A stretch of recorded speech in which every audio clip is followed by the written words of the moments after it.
Saturno, qué rico que he comido hoy día. Buenazo, la verdad. ¡Cuánta felicidad te produce la gastronomía peruana! ¿Y ahora con qué plato te has deleitado, Isaac? He comido un riquísimo dinosaurio a la brasa.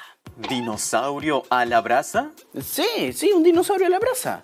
Te cuento, había leído en una investigación de la Universidad de Harvard que decía que muchas aves, como el pollo, descienden del tiranosaurio Rex. Información correcta. Y esto fue posible gracias a las secuencias de una proteína conseguida del colágeno de un fósil de hace 68 millones de años. Y por eso me encanta la teoría de la evolución. Aunque en este caso, dinosaurio al pollo, la teoría de la involución. Entonces nosotros ¿provenimos de los monos, Saturno? No exactamente, Isaac. Los humanos modernos pertenecen a un grupo de primates muy especial, los homínidos, y son los únicos representantes del género Homo. ¿Entonces nosotros estamos emparentados con los monos? Todas las especies están emparentadas. No te olvides de lo aprendido en el árbol de la vida. Pero para llegar a la respuesta a tu pregunta, empieza por aprender sobre la historia de la vida en la Tierra. Perfecto, lo tendré en cuenta, Saturno, no te preocupes.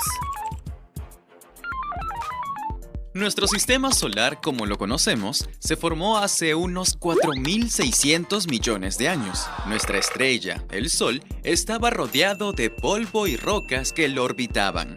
De estos materiales comenzaron a constituirse los planetas en un proceso que tomó millones de años. Y ahí estaba la Tierra, que durante los primeros cientos de millones de años era bombardeado por enormes trozos de roca y hielo que aún gravitaban alrededor del sistema. Este ambiente hostil impedía cualquier posibilidad de vida, tanto en su surgimiento como en su sobrevivencia. Hace posiblemente 3.900 millones de años, las cosas se calmaron, aunque la Tierra estaba muy caliente. Las constantes erupciones volcánicas liberaban diferentes componentes químicos, como el nitrógeno, dióxido de carbono, metano, amoníaco, hidrógeno y sulfuro de hidrógeno. Mientras la temperatura terrestre iba descendiendo, el vapor de agua formó los océanos, y gran parte del hidrógeno se escapó al espacio. Este fue el escenario ideal para el surgimiento de las primeras células simples, pero para eso tuvo que pasar 4 complejas etapas. La primera etapa fue de la síntesis abiótica, o sea, no viva, de pequeñas moléculas como los aminoácidos y nucleótidos. Estos compuestos orgánicos son los bloques básicos de la vida, que pudieron originarse en el cambiante ambiente terrestre. Pero ahora se habla de una posibilidad asombrosa, que hayan venido del espacio. ¿De qué forma? Pues viajando en un tipo especial de meteorito que caía a la Tierra, las condritas carbonáceas. En 1969 se descubrió en Australia fragmentos de una condrita carbonácea de 4.500 millones de años de antigüedad, que contenía más de 80 aminoácidos. En la segunda etapa, a partir de la combinación de las moléculas monómeras, o sea, los aminoácidos y nucleótidos, se formaron los polímeros. Estos polímeros surgieron espontáneamente sin la necesidad de enzimas o ribosomas, que, como recordarás, son los encargados de catalizar las reacciones en las células modernas. En la tercera etapa, estas moléculas se rodearon de una envoltura para protegerse del ambiente y dieron paso a los probiontes. Los probiontes muestran propiedades asociadas a la vida, incluidas la reproducción simple y el metabolismo. Al estar protegidos por una envoltura, eran capaces de mantener un medio interno químicamente diferente del medio que los rodeaba. Parcialmente, la vida se define en 2 propiedades, la replicación exacta y el metabolismo. Y ninguna de estas propiedades puede existir sin la otra. Y así llegamos a la cuarta etapa, donde se dio el origen a las moléculas autorreplicantes, que dan posibilidad a la herencia. El ARN posiblemente fue el primer material genético. Además de ser un ácido nucleico, comparte algunas funciones con las proteínas. Las ribosomas, un tipo de ARN catalizador, puede copiar tramos cortos de ARN, o sea, autorreplicarse, además de almacenar la información genética. Una vez que las secuencias de ARN aparecieron en los protobiontes, fueron posibles muchos cambios. Por ejemplo, el ARN pudo haber proporcionado el molde sobre el cual se ensamblaron los nucleótidos del ADN. Sí, de esta forma, la replicación exacta se transformó en una necesidad a medida que los genomas se hacían más grandes. Después de la aparición del ADN, posiblemente las moléculas de ARN comenzaron a ser intermediarias en la traducción de programas genéticos, y el mundo ARN dio paso al mundo ADN, como actualmente lo conocemos. El escenario estaba listo para la explosión de todo tipo de formas de vida, transformadas por la selección natural que hasta el día de hoy continúa. Ya está todo apuntado. Saturno, recuérdame por favor, ¿por qué tiene que replicarse el ADN? Cuando una especie va evolucionando en el tiempo, su ADN va almacenando la información de sus experiencias acumuladas. Ya entiendo, entonces así es como funciona el ADN. Es como un documento que se actualiza constantemente y guarda información para las siguientes generaciones. Exactamente. ¿Y cómo sabemos qué tan antiguo es un fósil? ¿A qué se debe esa pregunta, Isaac? Bueno, hasta donde yo sé, los dinosaurios se extinguieron hace 65 millones de años. ¿Cómo los paleontólogos y científicos llegaron a calcular todo eso? En este video mensaje estoy seguro que la profesora responderá a tu pregunta. Perfecto, gracias Saturno. Hola Isaac, para determinar la edad de un fósil hay varios métodos. Uno de ellos, la datación radiométrica, se hizo famosa gracias al uso del carbono 14. ¿Cómo funciona? Bueno, los seres vivos están hechos con átomos de carbono, presentes en todas sus biomoléculas. El isótopo más común es el carbono 12, pero hay otro isótopo, el carbono 14, que es radioactivo. Cuando el organismo muere, deja de acumular átomos de carbono y todo el carbono 14 que contenía antes de morir se va a desintegrar y se transforma en otro elemento, el nitrógeno 14. La velocidad a la que ocurre este proceso es conocida, por lo que cuando se comparan los niveles de carbono 14 frente al carbono total o al nitrógeno 14, se puede saber la edad de una muestra de hasta 75.000 años de antigüedad. Para fósiles aún más antiguos, se usan otros isótopos, como el potasio 40, que se desintegra en argón 40. Este isótopo sirve para datar fósiles de hasta 530 y 540 millones de años de antigüedad. Muchísimas gracias, profe. Pero yo pensaba que los científicos sacaban la edad de los fósiles a partir del estrato donde los encontraban. Por favor, explícalo mejor, Isaac. Saturno, son como las capas de pintura de una pared, por ejemplo. Primero va el imprimante blanco y luego la siguiente capa de pintura. Yo pensé que los fósiles más antiguos estaban al fondo y los más recientes encima de las rocas sedimentarias. Algo así pensé. El problema es que así no podrías saber la antigüedad exacta en años. Con el carbono 14 o el potasio 40 sí se puede. Por eso se le llama datación absoluta. Carbono 14, potasio 40. Lo tendré en cuenta, Saturno. Gracias.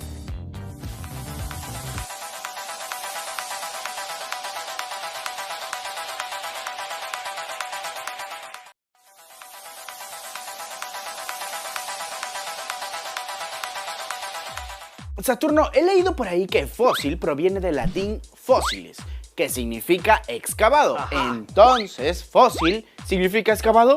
Yo pensé que solamente significaba huesos antiguos o algo así. En realidad, lo que se excava no son restos orgánicos, sino minerales que tienen la forma de los seres vivos con los que entraron en contacto. Entonces, ¿un fósil es un mineral? Así es, gracias a los minerales se preservó la forma externa de los huesos de los dinosaurios. Es por eso que no se puede extraer ADN de un fósil. ¡Wow! ¿Y cómo se sabe cuál es el fósil más antiguo? Son los estromatolitos y son las impresiones mineralizadas de bacterias primitivas. ¿Bacterias fósiles? Por supuesto, existen fósiles tan pequeños que solo pueden ser vistos a través del microscopio. Estas antiguas bacterias facilitaron la proliferación de la vida. Pero eso lo verás más detalladamente en el siguiente video. Como siempre, Saturno. Los primeros protobiontes que tuvieron capacidad de replicación y de metabolismo utilizaban moléculas que ya estaban presentes en el caldo primordial, en el inicio de la vida. Con el tiempo, los protobiontes se fueron diversificando en una gran variedad de organismos autótrofos, donde algunos podían utilizar la energía de la luz y otros las de sustancias químicas. Luego aparecieron los organismos heterótrofos, que se alimentaban de los productos excretados de los autótrofos o de los mismos autótrofos. Estos organismos heterótrofos y autótrofos fueron los primeros procariontes y los únicos habitantes de la Tierra durante 1500 millones de años. Sí que tenían mucho espacio. Estos organismos cambiaron la biosfera del planeta Tierra con la generación de oxígeno. Sí, la mayor parte del oxígeno tiene origen biológico, procedente de la fotosíntesis. Como el oxígeno es un gas, sale del agua y se va a la atmósfera. Este oxígeno era producido por las cianobacterias. Las cianobacterias son los procariontes que producían oxígeno por medio de la fotosíntesis y aparecieron hace unos 3.500 millones de años. ¿Y cómo puede saberse eso? Bueno, en ese lejano tiempo se formaron alfombras microbianas que en la actualidad han dejado estromatolitos fosilizados que pueden datarse por métodos radiométricos. La generación de oxígeno inició una gran revolución que tuvo un enorme impacto sobre la vida. Aunque irónicamente su creciente concentración en la atmósfera condenó a muchos grupos de procariontes. Los que sobrevivieron se adaptaron de diversas formas, utilizando este oxígeno para la producción de energía. Había nacido la respiración celular. Según investigaciones, las células eucariontes aparecieron hace unos 2100 millones de años, aunque se postula que pudieron ser mucho más antiguas. ¿Y qué tienen que ver en esta historia? Pues si bien las cianobacterias generaron el aumento gradual del oxígeno, las células eucariontes aceleraron el aumento de este gas importantísimo para la vida en la Tierra como la conocemos. Esto debido a que los eucariontes evolucionados contenían cloroplastos. La evolución de los eucariontes que siguieron estuvo marcada por la revolución del oxígeno, algo que cambió de manera espectacular el ambiente del planeta Tierra. Esto se debió a un proceso denominado endosimbiosis, una célula que vivía dentro de otra. Graficándolo en esta imagen, procariontes vivían dentro de una célula más grande, como huéspedes. ¿Y cómo llegaban ahí? Tal vez como presas no digeridas o como parásitos internos. Pero de alguna manera encontraron un equilibrio y ambas células se ayudaban para sobrevivir. El huésped brindaba protección y un medio más estable. El inquilino pagaba produciendo energía. Con el tiempo, estos huéspedes se convirtieron en las mitocondrias y plástidos, que beneficiaban a la célula produciendo energía. Los cloroplastos, donde ocurre la fotosíntesis, se originaron de esta manera. Esta célula más compleja, la célula eucarionte, desarrolló otra modificación excepcional, la envoltura nuclear para separar y organizar su material genético. Otros cambios incluyeron los organelos, como el retículo endoplasmático, el aparato de Golgi y el citoesqueleto, con el cual puede cambiar de forma, lo que le permite rodear y engullir a otras células. Estas nuevas capacidades fueron las bases de las células actuales, que durante millones de años de evolución dieron paso a los complejos organismos que vemos hoy en día. ¡Qué interesante! Entonces la endosimbiosis transformó una célula simple en una célula compleja, Saturno. Correcto. Esto pasó con los eucariontes. Y los eucariontes son una mezcla de muchas cosas, o mejor dicho, de muchos organismos como el monstruo Frankenstein, ¿verdad? O mejor dicho, como una quimera. ¿Quimera? En la mitología griega, una quimera era un monstruo parte cabra, parte león y parte serpiente. La célula eucarionte es una quimera de partes de células procariontes. Yo creo que ya te entendí más o menos, no sé. Descuida, Isaac. A quien sí entenderás por completo es a la profesora Pierina. Hablando de quimeras, Isaac, un fenómeno interesante que puede haber ocurrido en las primeras células eucariontes es la hibridación genética. Digamos que entre células diferentes es posible que se compartan trozos de información genética útil mediante la transferencia horizontal de genes. Algo así como cuando te copias una respuesta para sobrevivir a una pregunta del examen. Otra forma de adquirir nueva información sucedió cuando los eucariontes se comían algunas bacterias e incorporaban a su núcleo algunos de los genes bacterianos útiles. Habíamos dicho que el árbol de la vida tiene 3 ramas principales. Arquea, donde están las arqueobacterias más antiguas, Bacteria, donde están las bacterias más modernas, y Eucaria, los eucariontes en general. Es muy probable que los eucariontes hayan surgido por estos intercambios de genes entre bacterias y arqueobacterias, lo que hace que la base, el tronco del árbol de la vida, sea un enredo genético que se tiene que revisar constantemente para saber qué pasó primero y qué pasó después.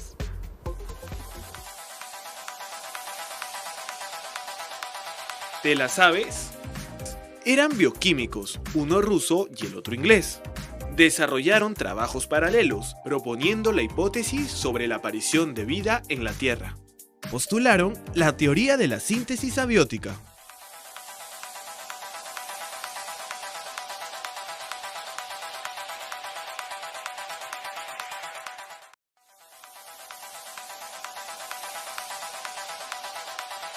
Eran bioquímicos, uno ruso y el otro inglés. Desarrollaron trabajos paralelos, proponiendo la hipótesis sobre la aparición de vida en la Tierra. Postularon la teoría de la síntesis abiótica. Se trata del bioquímico ruso Alexander Oparin y el bioquímico y también genetista inglés John Haldane. Ambos, aunque por separado, propusieron la teoría que explica el origen y evolución de las primeras células. De acuerdo con sus teorías, en la Tierra primitiva existieron determinadas condiciones de temperatura, como de radiaciones solares, que afectaron las sustancias en los mares primitivos, produciendo la vida.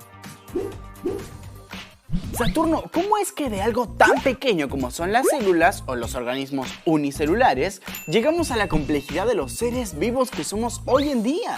Es hablar de una cantidad inimaginable de tiempo, y hay mucha fuente de información científica al respecto para que investigues poco a poco. Mientras tanto, Isaac, hay un video que responderá a algunas preguntas generales sobre la evolución. Estoy muy atento al video.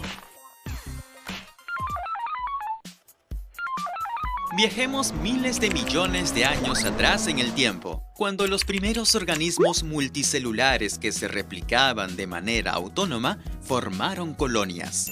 La vida es tan maravillosa que los organismos multicelulares encontraron maneras increíblemente complejas de relacionarse con su ambiente.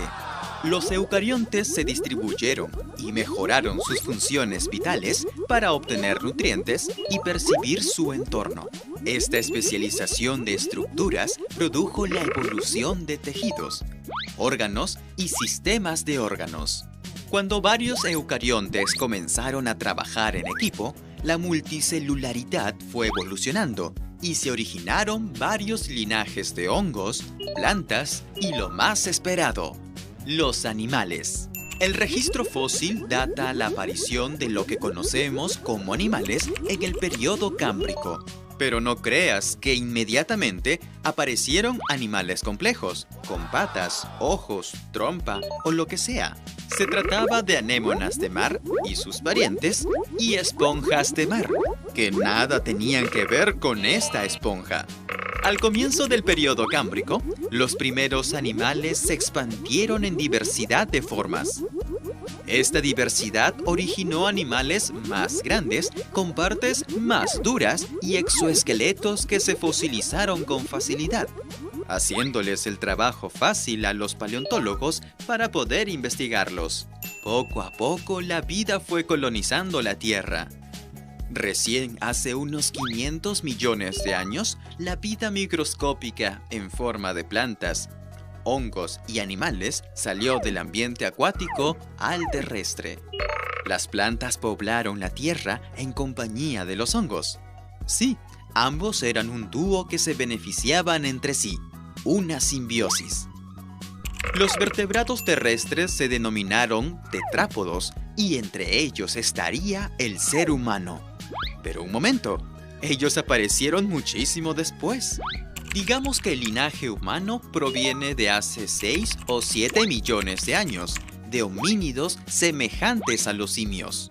Si resumiéramos la historia de la Tierra en un reloj, el humano ocuparía apenas un segundo. Demasiado poco como para comprender nuestra pequeñez frente al larguísimo proceso de la evolución de la vida. Mientras tanto, el planeta contaba con un supercontinente, la Pangea, que se fue separando en un lapso de millones de años. Recordemos que los continentes de la Tierra nunca estarán fijos. Por ejemplo, Norteamérica y Europa se están separando 2 centímetros por año aproximadamente. Esto debido a las placas tectónicas. Estas placas se separan de otras placas y chocan entre sí. Sus movimientos reacomodan la geografía, aunque causan cosas terribles como terremotos. A medida que los continentes de la Pangea se fueron separando, cada uno se convirtió en un escenario evolutivo distinto. Los linajes de animales y plantas de otros continentes comenzaron a tener notorias variaciones. Eso explica hechos asombrosos, como marsupiales que evolucionaron primero en el terreno que hoy le corresponde a Norteamérica, llegando a Australia a través de Sudamérica y la mismísima Antártida. Todo esto cuando eran los continentes uno solo. Entonces podemos decir que el árbol de la vida iba tomando forma, de acuerdo a cómo las especies evolucionaban o se extinguían frente a los cambios geológicos. Sí, incluyendo tú, señor Rex. Todo tiene su inicio y su final. Saturno, entonces los temblores son evidencia de que los continentes están en constante movimiento, muy lento, de vez en cuando, pero siempre moviéndose. Correcto, Isaac. La distribución de los continentes como la conoces actualmente cambiará inminentemente en millones de años. Entonces, ¿eso quiere decir que algún día América llegará a África? Y lo mismo pasará con el resto de continentes. Wow, bueno, cambiando de tema, Saturno. ¿Todos los organismos que han vivido hasta el día de hoy entran en el árbol de la vida? Claro que sí. Y la profesora te dará más detalles al respecto. Bueno, Isaac, el árbol de la vida es una clasificación hecha por humanos. No lo olvides, la vida no necesita de nuestro permiso para ordenarse. Somos nosotros, en un intento por comprenderla mejor, los que nos esforzamos por ordenar a los seres vivos en el tiempo y en grupos determinados. Ya viste cómo fue el viaje que nos trajo hasta aquí. Reconocer la diversidad de seres vivos nos ayuda a entender los roles que tienen en los ecosistemas y cómo estos procesos nos alcanzan. Nuestra salud, por ejemplo, se relaciona con el metabolismo de otros seres vivos que viven con nosotros y en nosotros, como las bacterias de nuestra piel y tubo digestivo. La calidad de agua y aire que nos sustenta depende también de la salud de los ecosistemas formados por esta biodiversidad y su entorno. Es importante entender el origen de la diversidad biológica porque así somos más conscientes del lugar que ocupamos y que no somos el centro del universo.